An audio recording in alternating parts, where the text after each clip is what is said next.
Film की शुरुआत में हमें 3 दोस्त दिखाए जाते हैं जो माउंटेन क्लाइंबिंग यानी कि पहाड़ पर चढ़ रहे होते हैं। उन्हें ये सब करने का बहुत शौक था। एक दोस्त आगे था जबकि उसके पीछे बाकी के 2 दोस्त थे। तभी उनमें से एक ऊपर से नीचे गिरने लगता है, मगर उसके साथ रस्सी बंधी हुई थी जिस वजह से वो बच जाता है। फिर ये लोग उस पहाड़ पर पहुँच गए थे और आराम करने लगते हैं। इनमें से एक लड़की जिसका नाम एलिसन होता है, वो अपने दोस्त से कहती है कि क्या तुम इन पहाड़ों पर ध्यान से नहीं चल सकते थे? अगर तुम नीचे गिरकर मारे जाते तो क्या होता? जिसके बाद ये तीनों इसी पहाड़ पर बने एक कॉटेज तक जाते हैं, जहाँ पर पहले से 2 और दोस्त इनका इंतजार कर रही थी। यहाँ पर आकर एक दोस्त एड को पता चलता है कि इधर सिग्नल्स नहीं आ रहे, जिस वजह से वो परेशान हो जाता है। उधर ही एलिसन बाथ टब में नहाती ये सोच रही थी कि अगर पहाड़ से नीचे गिरकर एड की मौत हो जाती तो क्या होता। फिर रात में ये सभी मिलकर पार्टी करते हैं और कार्ड्स भी खेलते हैं। इन्हें मौज मस्ती में काफी मजा आ रहा था। कार्ड्स खेलने के बाद इनमें से 2 दोस्त आराम करने कमरे में चले जाते हैं जो पहले से यहाँ पर मौजूद थे, और अब एलिसन, एड और उनका दोस्त तीनों बैठकर बातें करने लगते हैं। तभी एड की नजर बाहर गई।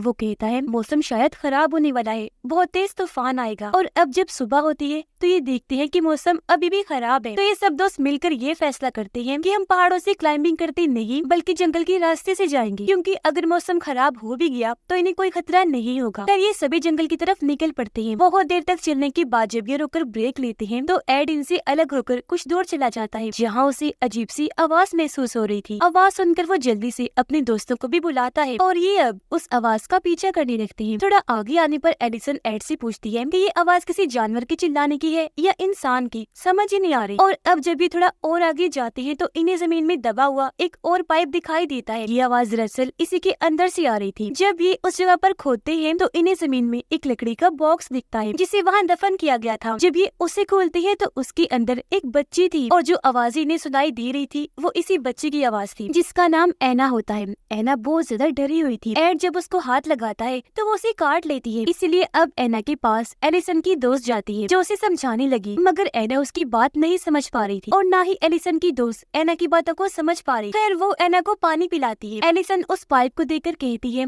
कि जिसने भी इस पाइप को लगाया है ये बात तो साफ है, वो एना को मारना नहीं चाहता था। उसने इस पाइप को इसलिए लगाया होगा ताकि वो इसके अंदर भी सांस ले पाए। अब ये सभी एक जगह पर बैठ जाते हैं। इन सब ने मिलकर ये फैसला किया था कि हम लोग एना की मदद करेंगे। यहाँ पर एलिसन का दोस्त कहता है कि पास ही में एक गांव है जहाँ तक जाने के 2 रास्ते हैं। एक तो पहाड़ से जो उसका शॉर्टकट रास्ता है, हम वहाँ से जल्दी पहुँच जाएंगे, और दूसरा इस जंगल से। तब ये फैसला करते हैं कि एलिसन और उसका दोस्त जो सब बता रहा था, ये दोनों क्योंकि अच्छे माउंटेन क्लाइंबर हैं, यानी कि पहाड़ों पर आसानी से चढ़ उतर सकते हैं, तो ये दोनों शॉर्टकट रास्ते से जाएंगे इन्हीं पहाड़ों से, जबकि बाकी लोग जंगल के लंबे रास्ते से जाएंगे और मदद का इंतजार करेंगे। अब प्लान के मुताबिक एलिसन और उसका दोस्त पहाड़ की रास्ते निकल जाते हैं। एलिसन अब आहिस्ता आहिस्ता पहाड़ से नीचे उतरने लगती है, मगर आधे रास्ते में जाकर उसे पता चलता है कि मेरी रस्सी तो खत्म हो गई है। इसीलिए अब वो पाँव, हाथों और घुटनों का सहारा लेकर आगे बढ़ने लगती है। वहीं पर उसका दोस्त भी एलिसन के पीछे था और आहिस्ता आहिस्ता नीचे उतर रहा था। तभी अचानक से पता नहीं क्या हुआ था, एलिसन की दोस्त की रस्सी टूट जाती है और वो पहाड़ से नीचे गिर जाता है, जिस वजह से उसकी मौत हो गई थी। ये देखकर एलिसन बहुत घबरा गई, डर जाती है, मदद के लिए आवाजें लगाने लगती है। उधर जंगल में हम एड और बाकी के दोस्तों को देखते हैं जो इस बात से अनजान थे कि उनके एक दोस्त की मौत हो गई है। वो एना को लेकर आगे बढ़ रहे थे। यहाँ पर एक दोस्त कहता है कि अगर हम एना को गोद में उठा लेंगे तो हम तेज चल सकते हैं, पर जैसे वो एना को उठाने लगते हैं तो वो डर जाती है। इसीलिए वो लोग पैदल ही आहिस्ता आहिस्ता आगे बढ़ने लगे थे। दूसरी तरफ डरी हुई एलिसन जब पहाड़ से नीचे उतर रही थी तो एकदम उसके ऊपर एक पत्थर आकर गिरता है, जिस वजह से उसका पाँव फिसल गया था और वो भी नीचे गिर जाती है, मगर नीचे नदी के पानी में गिरने की वजह से वो बच जाती है और फिर आहिस्ता आहिस्ता किसी तरह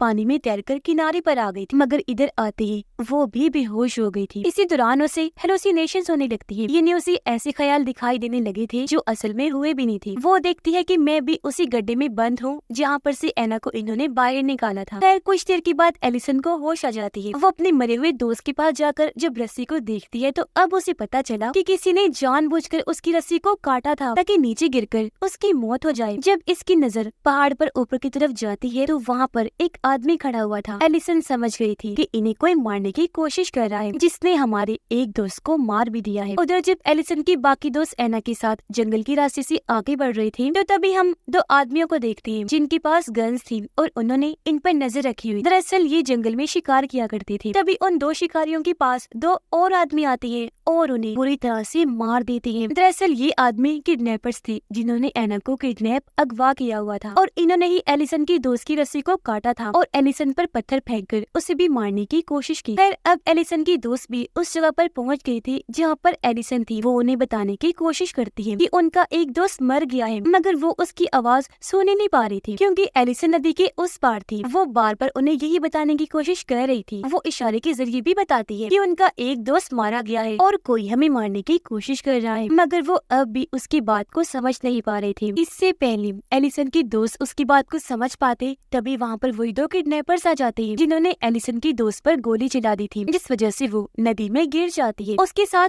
एना भी थी क्योंकि एना ने उसके हाथ को पकड़ा हुआ था। यहाँ पर अब भी वो किडनैपर्स इन पर गोलियां चला रही थी, जिस वजह से एलिसन उनसे बचने के लिए नदी में कूद जाती है और एना को बचाकर बाहर ले आई थी, मगर अब एना बेहोश हो चुकी थी। खैर कुछ देर के बाद उसे होश आता है, लेकिन अब भी किडनैपर्स गोलियां चला रही थी, जिस वजह से अब इन सभी को अलग होना पड़ता है। एलिसन फिर से पहाड़ पर चढ़ जाती है। उधर एड जब इन किडनैपर्स से बच रहा था तो उसे एना मिल जाती है, जिसको वो आवाज निकालने से मना करता है, खामोश रहने को कहता है। पर जब वो किडनैपर्स गोलियां चला रही थी तभी गोली की आवाज सुनकर एना की चीख निकल जाती है, जिससे किडनैपर को उनके बारे में पता चल गया था कि वो कहाँ पर है। इसीलिए एना अब वहाँ से भागती है। उधर एलिसन भी अपने एक दोस्त के पास पहुँच गई थी। कुछ देर के बाद इनके पास एड और एना भी आ जाती है। एलिसन का दोस्त बताता है कि ये किडनैपर्स हैं, इन्हें सिर्फ एना चाहिए, इसीलिए ये हमारी जान के पीछे पड़े हुए हैं। वो कहता है कि मेरे पास एक आइडिया है, मैं इन किडनैपर्स का ध्यान अपनी तरफ करूंगा, तो तुम पीछे से एना को लेकर भाग जाना। वो ऐसे करता है, एक बोरी को उठाकर दूसरी तरफ भागता है, जिससे किडनैपर्स को ये लगता है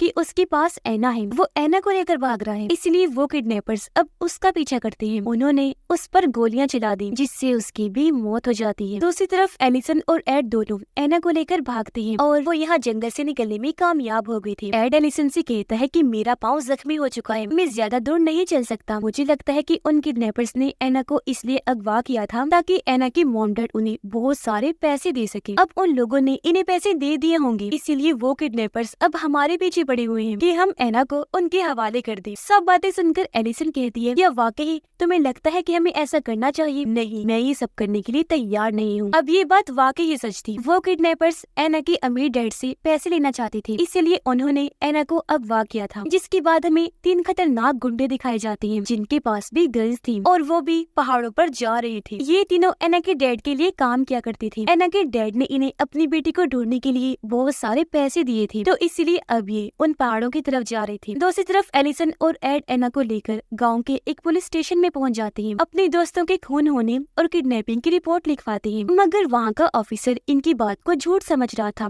वो इन पर यकीन नहीं करता, इसलिए एड को लगने लगा था कि ऑफिसर भी शायद उन किडनैपर्स के साथ मिला हुआ है। वो एलिसन को यहाँ से चलने का कहता है, मगर अब ऑफिसर उन्हें यहाँ से जाने से भी मना कर रहा था। एड को गुस्सा आ गया, वो चाकू उठा लेता है, लेकिन अचानक ऑफिसर को बाहर से आकर गोली लग जाती है जो कि किडनैपर्स ने चलाई थी। ये देखकर एलिसन, एड और एना यहाँ से भागने लगते हैं। अब दिखाया जाता है कि एना के डैड के भेजे हुए आदमियों का हेड एक किडनैपर तक पहुँच गया। वो उस किडनैपर से कहता है कि मैं तुम्हें पैसे तभी दूंगा जब तुम एना को मुझे दिखाओगे। ये सुनकर किडनैपर कहता है कि यकीन करो, एना जिंदा है और अगर तुमने मुझे पैसे ना दिए तो हम उसे मार देंगे। दरअसल किडनैपर झूठ बोल रहा था, एना तो इनके पास थी ही नहीं, वो तो एलिसन और एड के साथ थी। एड और एलिसन जब एना को लेकर भाग रही थी तो एना के डैड का भेजा हुआ आदमी उनका पीछे करता है। वो एड को किडनैपर समझकर गोली चला देता है, जिससे उसकी भी मौत हो गई थी। अब जो असल किडनैपर था, जो अब तक एलिसन के पीछे पड़ा हुआ था, वो एना के डैड के भेजे हुए आदमी को मार देता है, मगर मरने से पहले उसने अपने साथी को ये सच बता दिया था कि किडनैपर्स के पास एना नहीं है, इसलिए वो अपने पास बैठे दूसरे किडनैपर को मार देता है। अब एलिसन एना को अपने साथ लेकर भागते भागते एक घर में आ गई, मगर वो किडनैपर अभी भी इनके पीछे था, जिसने अजीब मास्क पहना हुआ था, इसलिए ताकि ये दोनों इसे ना पहचान सके। अब किडनैपर भी उस घर में आ गया था, जिसे देखकर एना तो जल्दी से बेड के नीचे छुप जाती है, पर तभी वो किडनैपर एलिसन को पकड़ लेता है, उसका गला दबाकर बेहोश कर देता है। फिर वो एना को ढूंढने लगा, लेकिन तभी एलिसन होश में आ गई थी। उसने किडनैपर पर हमला करके उसे खिड़की से धक्का दे दिया था, जिससे उस किडनैपर की वहीं पर मौत हो जाती है, जिसके बाद उस पूरे घर में आग लग गई थी। एलिसन एना को बचाने की खातिर उसे खिड़की से बाहर गिरा देती है और खुद धुएं की वजह से बेहोश हो गई थी। पर जैसे उसे होश आई, वो देखती है कि मुझे रेस्क्यू कर लिया गया था। एलिसन को एक स्ट्रेचर पर एम्बुलेंस में ले जाया जा रहा था। एना भी